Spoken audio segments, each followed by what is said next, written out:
पसमानदा मुस्लिम समाज के राष्ट्रीय अध्यक्ष पूर्व मंत्री अनीस मंसूरी ने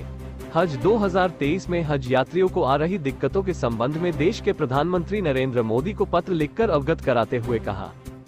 कि इस साल उत्तर प्रदेश ही नहीं बल्कि पूरे देश के हज यात्रियों को मक्का मदीना में तमाम दिक्कतों का सामना करना पड़ रहा है, क्योंकि अल्पसंख्यक कल्याण मंत्रालय की मंत्री स्मृति ईरानी अनुभवहीनता के कारण हज विभाग नहीं संभाल पा रही है। लिहाजा हज विभाग को अल्पसंख्यक मंत्रालय से हटाकर उसे दोबारा विदेश मंत्रालय के अधीन कर दिया जाए। इस संबंध में पत्रकारों से वार्ता करते हुए पसमानदा मुस्लिम समाज के राष्ट्रीय अध्यक्ष पूर्व मंत्री अनीस मंसूरी ने कहा। लखनऊ से मुस्तकीम मंसूरी की रिपोर्ट।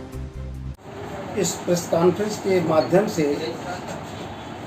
मुझे भारत सरकार से, प्रदेश की सरकार से ये कहना है कि जिस तरीके से मक्का मदीना के अंदर भारत से 1,40,020 हज यात्री जो हज कमेटी के माध्यम से सफ़र कर रहे हैं, आज उनको मक्का मदीना में भारी दुश्वारियों का सामना करना पड़ रहा है। वहाँ से लगातार वीडियो, लगातार लोग मैसेज कर रहे हैं कि भारत सरकार ने जो हज कमेटी के माध्यम से हाजियों से पैसा जमा कराया और वो पैसा इस बाबत था कि उनको वहाँ पर होटल मिलेंगे और उनकी सारी रहने की व्यवस्थाएं दुरुस्त रहेंगी, लेकिन बड़े अफसोस के साथ कहना पड़ रहा है कि वहाँ पर ज़्यादातर लोग उम्र के आखिरी पड़ाव के हिस्से में अधिकतर लोग भारत से हज यात्रा पे जाते हैं और काफ़ी ज़ईफ़ भी होते हैं। वहाँ पहुँचने के बाद एक एक कमरे में 14-14, 15-15 लोग ठहरे हुए हैं। एक ही बाथरूम है, लोग 15 लोग बाथरूम में सुबह से लाइन में लगे रहते हैं और गंदी चादरें, गंदा ओढ़ने की व्यवस्था गंदी, और वहाँ टॉयलेट गंदा, गंदा पानी और सारी चीज़ों से परेशान हज यात्री वहाँ पर काफ़ी असुविधाओं के शिकार हो रहे हैं। इससे पहले भी मैंने प्रेस के माध्यम से, आप लोगों के माध्यम से भारत सरकार को अवगत कराया था कि जब हज यात्रा पे लोग जाने की बात थी तो नई गाइडलाइन बनाने में देरी हुई और वो 4 महीना देरी हो गई।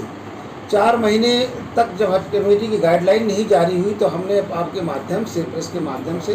भारत सरकार को पत्र लिखा और हमने उनसे आग्रह भी किया। खैर उसके बाद गाइडलाइन जारी हुई, लेकिन तब तक ये हज की सारी प्रक्रिया में हम 4 महीना लेट हो गए। ऐसे में जो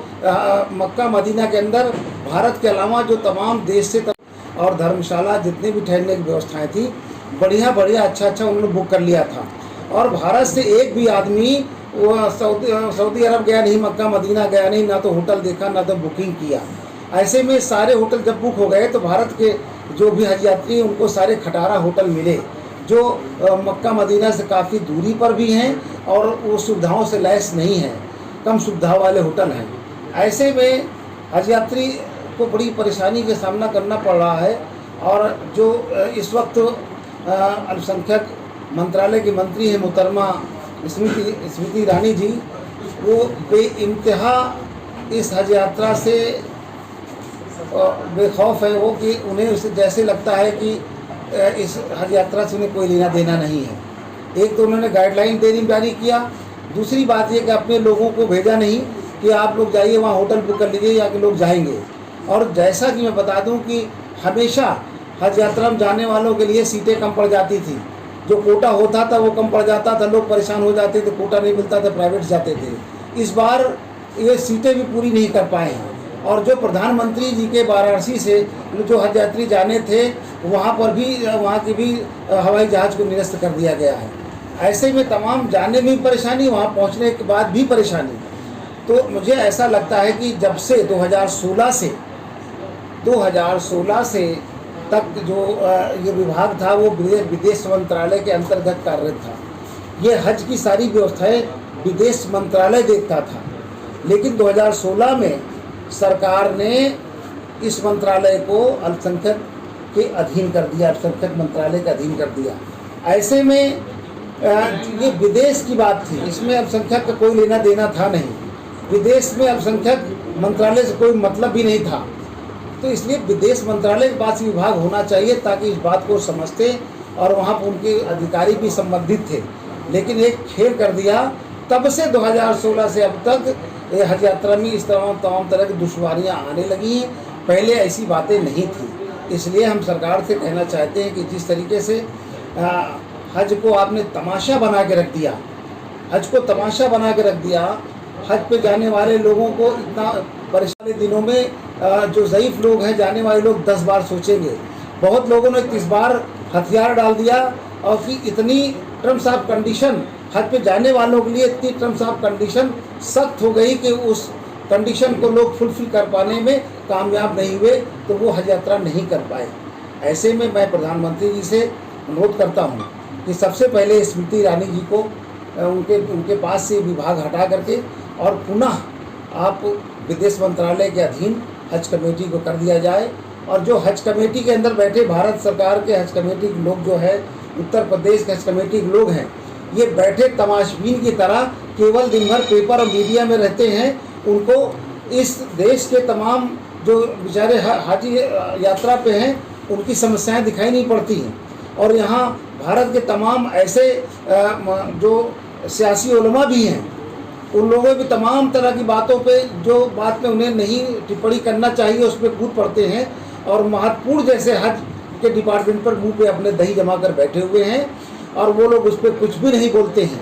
केवल सरकार से बार्गेनिंग करते हैं। और वो लोग सरकार के सारे काम करते हैं, सरकार जैसा उनको डमरू बजाती वैसा डांस करते हैं। ऐसे जो कौम के रहबर बने हुए हैं तमाम तंजीमें खुल करके, मैं उनको भी कहता हूं कि अल्लाह ताला आपको हिदायत दे। कम से कम आप जो वहाँ पर बेचारे हाजी हजरात गए हैं उनके लिए तो कम से कम आप फिक्रमंद हो जाइए। इसीलिए मैं चाहता हूं कि मैं पत्र लिख रहा हूं प्रधानमंत्री जी को कि प्रधानमंत्री जी अभी समय है,